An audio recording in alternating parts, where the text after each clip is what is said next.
You're listening to the Back Porch Talk podcast. Danny and Jason had many discussions and debates on the back porch while making pivotal investment moves with assets. That's right, with trading cards. They welcome you to the back porch and right into those discussions about current sports news with a fresh and unique twist. So come on and join us.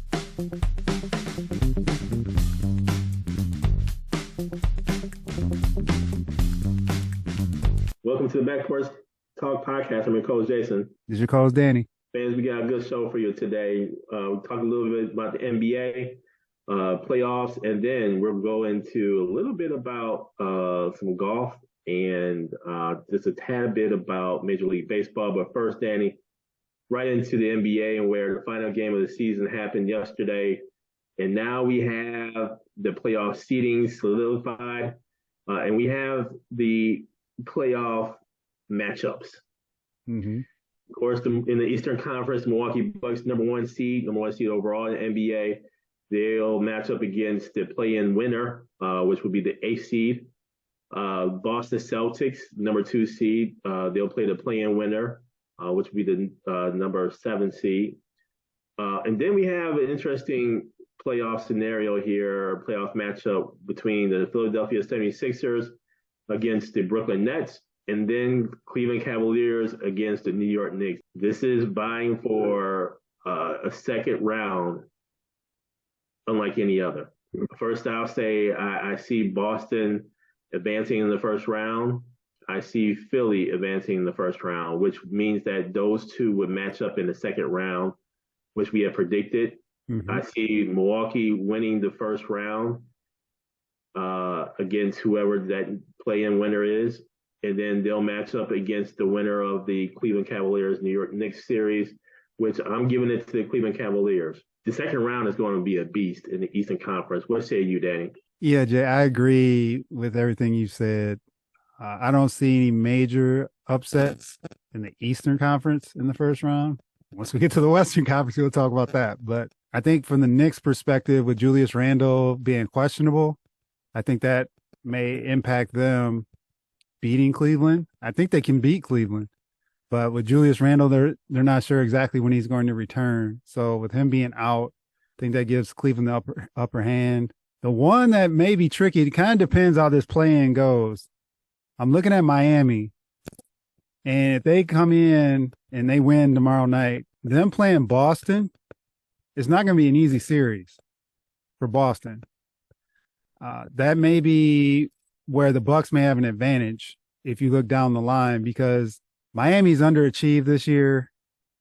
They're starting to play a little bit better, but they know what it takes to get to the championship. Not saying they're getting there, but they have the players, and, riding high off the Udonis Haslem retirement, they may, come in with a little mojo if they can take care of Atlanta in this first game.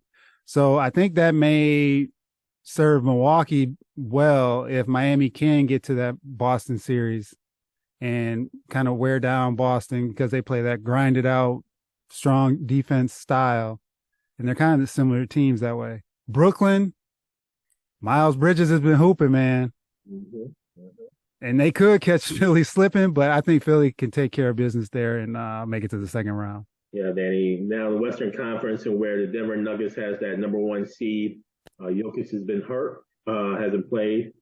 We'll see how this week shapes up for him leading into this series. But they play the play-in winner at that number 8 seed. Same thing here with Memphis Grizzlies. They play the number 7 seed, play-in winner. Sacramento Kings. This is the interesting first-round series that I think a lot of people are going to be really looking at here, Danny, where you have the Sacramento Kings, the number 3 seed, going up against Golden State, number 6 seed, and everybody knows about the issues Golden State has had on the road. Mm-hmm. They're getting healthy. Wiggins is coming back. Don't know if he's going to be back fully for this first round. Mike Brown, a lot of people have been saying that he is the coach of the year. Sacramento Kings has been balling. This is going to be a very intriguing matchup.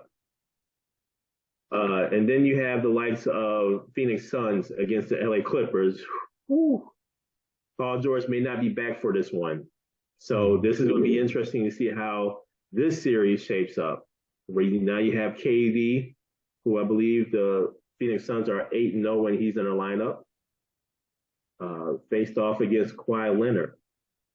That's going to be something else. That this is going to be a series for you. But it's Mhm. going to be really interesting to see when Paul George gets back, if he gets back in time for this series. Danny, what say you about the Western Conference?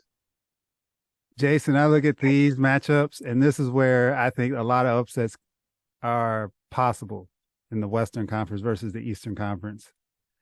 I think there's like if you look at Denver, for example, if Minnesota gets that 8th spot, pending what happens here in this plan, Denver, Minnesota, that's not a given for Denver. Denver should win, but all this stuff going on with Minnesota, you don't know where they're going to be at mentally. If they bring everything together after what happened yesterday with Rudy Gobert and Kyle Anderson, even tomorrow against the Lakers, I'm curious how this plays out. I hope LA doesn't take them lightly. That's all I'm looking at because they did play strong yesterday in that second half against the Pelicans to end up getting in the 8th spot. The Phoenix Clippers series, that Paul George injury is huge from a defensive standpoint, more than an offensive standpoint, in my opinion, because I think they need that to stop Phoenix. But Phoenix hasn't played a lot together either. Neither is Clippers. So I'm looking forward to because you really don't know. Uh, Same with Sacramento and Golden State. The road thing may be null and void because they're right next to each other. I don't know if that'll impact Golden State, but not having to travel as far just to Sacramento may help Golden State's chances. The other thing is Sacramento doesn't play a lot of defense. So if Golden State can get rolling, and you know how they can get hot, that could be a problem for the Kings. This one definitely is the one I'm looking forward to as well, man, because I think it's going to be a lot of fireworks. These teams can both score, and the Warriors have that championship pedigree. The Kings haven't been there in forever, so they're going to have a lot to play for.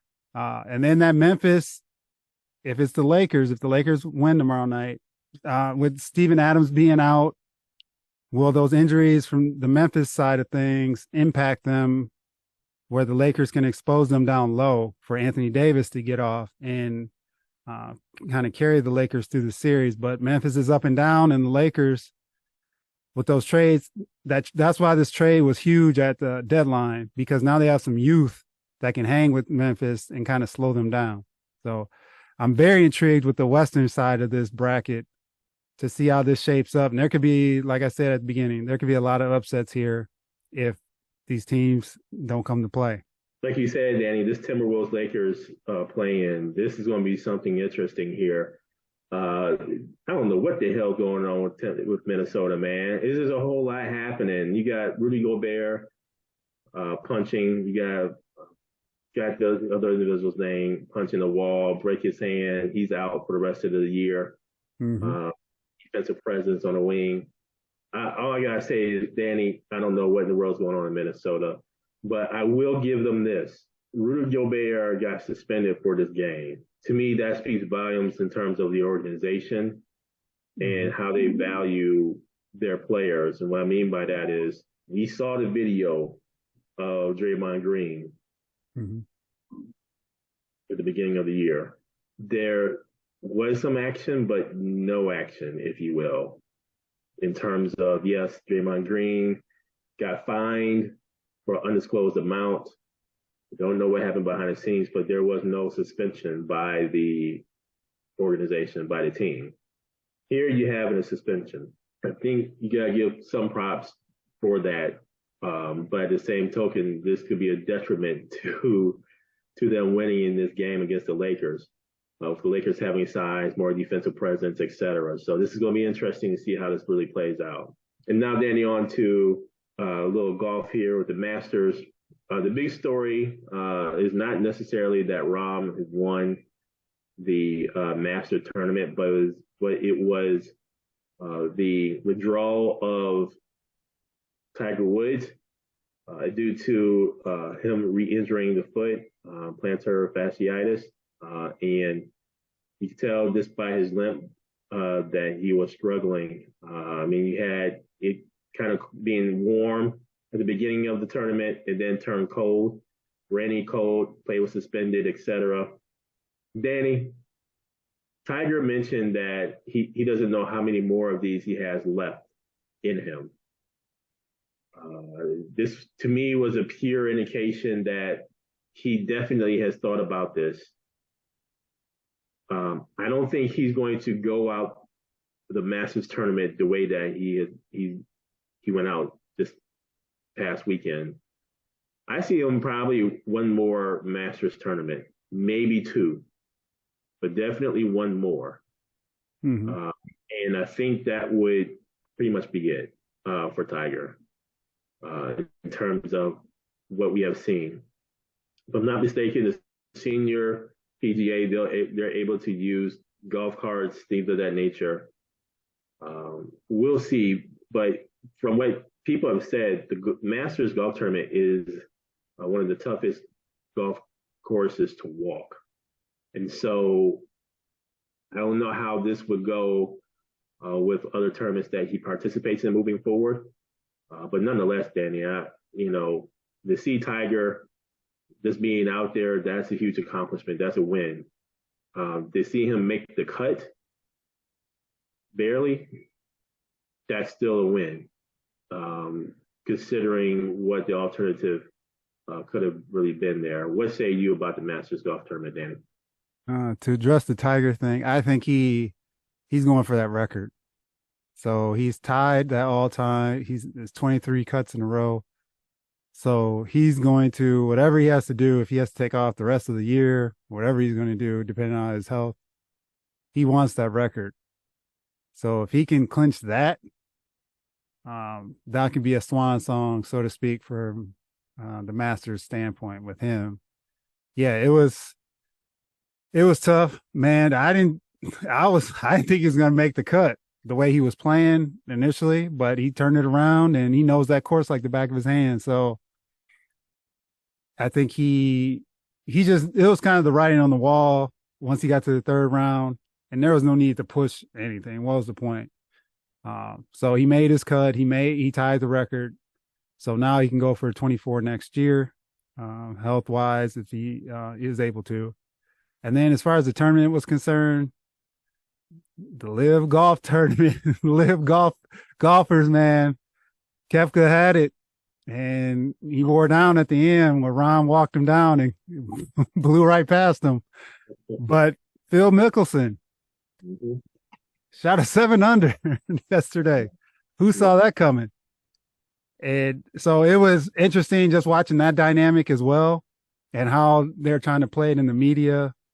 They're trying to drum it up, but no one really fell into that trap of trying to do the PGA versus Live players. But it made for an interesting tournament. And Jon Rahm, yeah, man, he had a heck of a day yesterday to come back the way he did. And kind of it was Koepka too that kind of fell apart. So great tournament all around. And yeah, we'll see what Tiger does, man, going forward. Now, Danny, on to Major League Baseball, where it is the beginning of the season.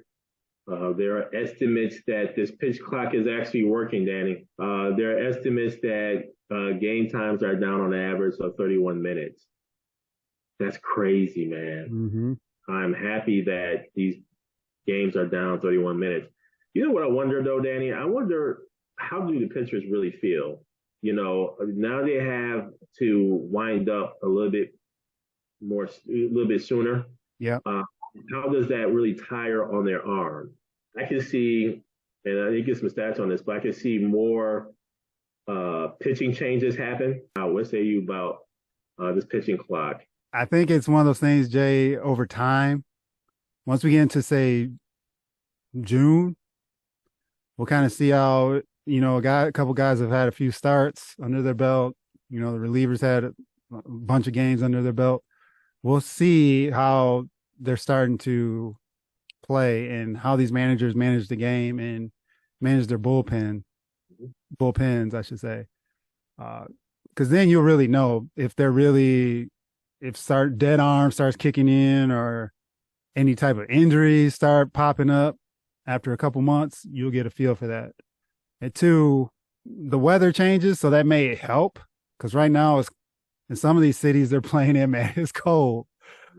I know we're getting a warm snap now, but some of these games last week, it was cold and rainy, and so some of that subsides as well. So that may actually help as they go down, get into the June, July timeframe. Yeah, and then according to the Associated Press, they're saying batting average is up 16 points.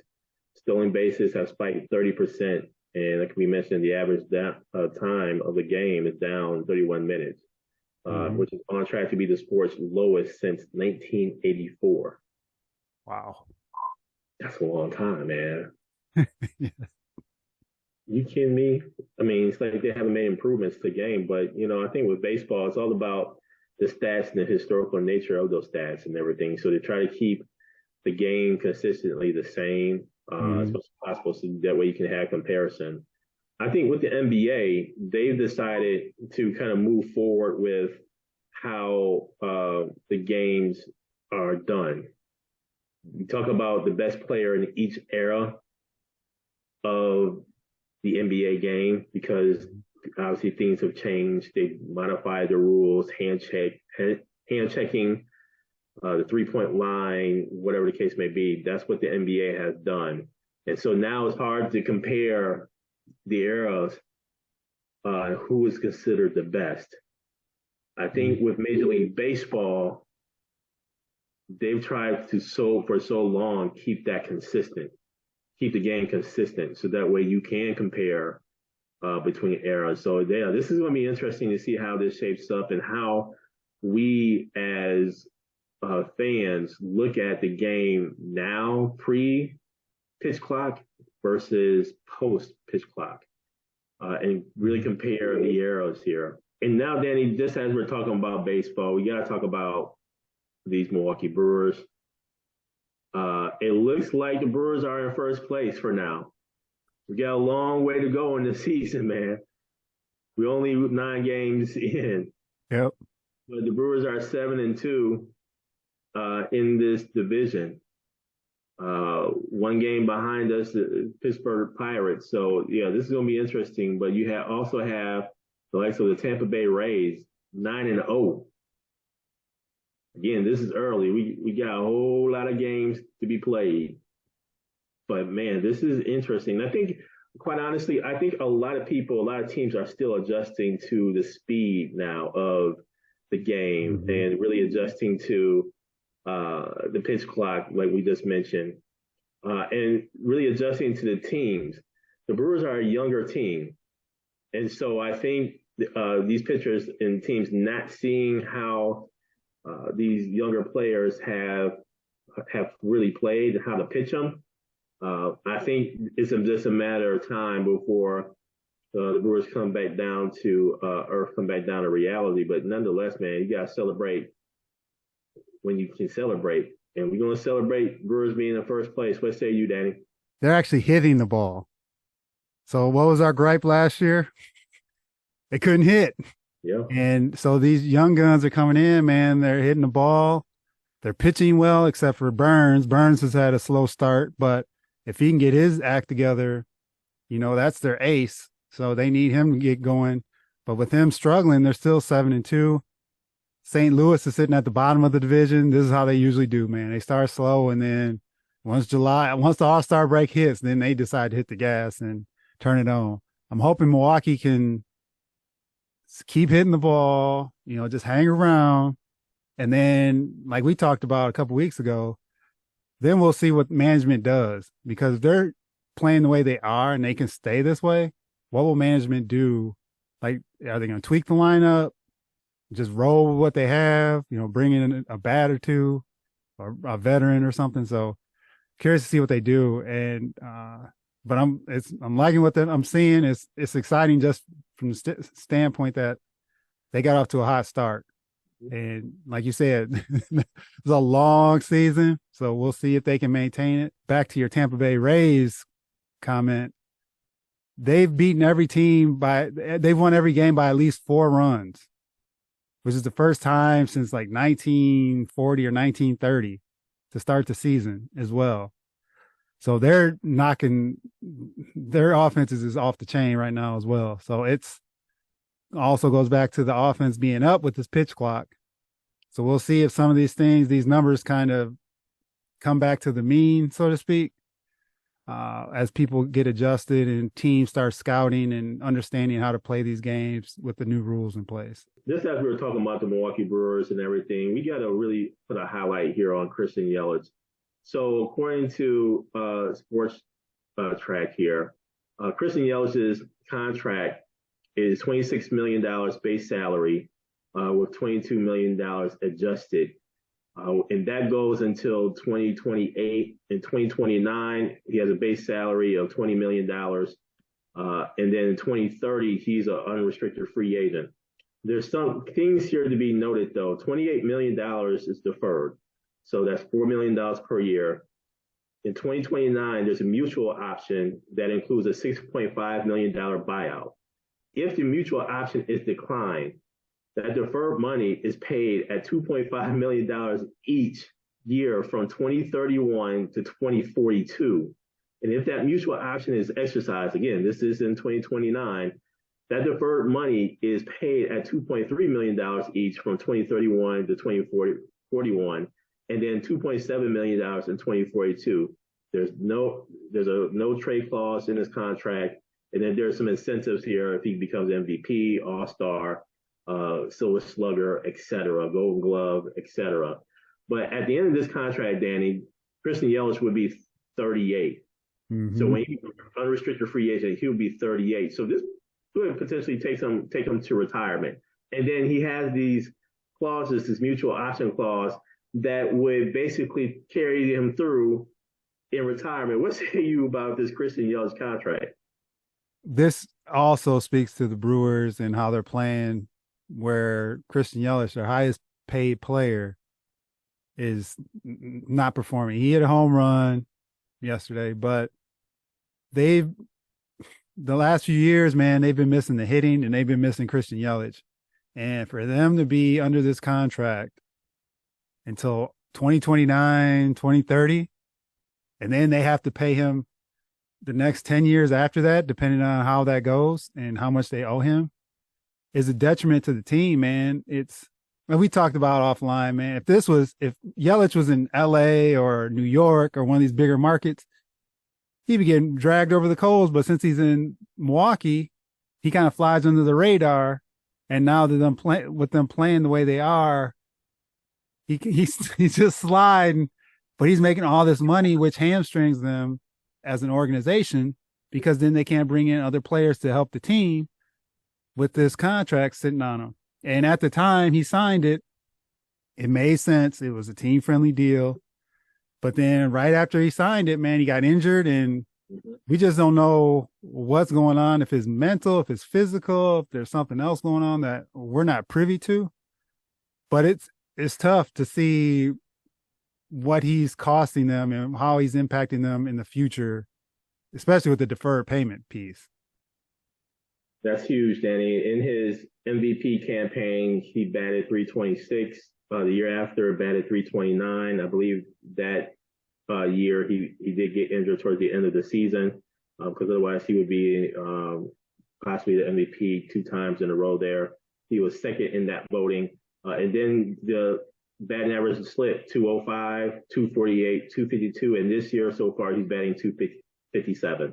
Well, we hope he improves. And if he can bring them anything, that's an upgrade, because this is what we were looking for last year when they needed a bat. They're looking at Yelich to say, come on, man, we need something out of you. So anything out of him is a bonus at this point, which is kind of a shame based on his salary. But the way he's struggled these last few years, I think the team will take it. Hopefully he can bounce back, and that'll propel the Brewers to bigger and better things over the season. Thank you for joining us at That Porch Talk podcast. You can also join us on Twitter by tweeting us at @back_podcast. For more information, you can go to our website, which is backporchtalkpodcast.com. You can also email us at backporchtalkpodcast@gmail.com. Again, thank you for joining us, and remember that there's enough hate in the world, so go ahead and spread a little love.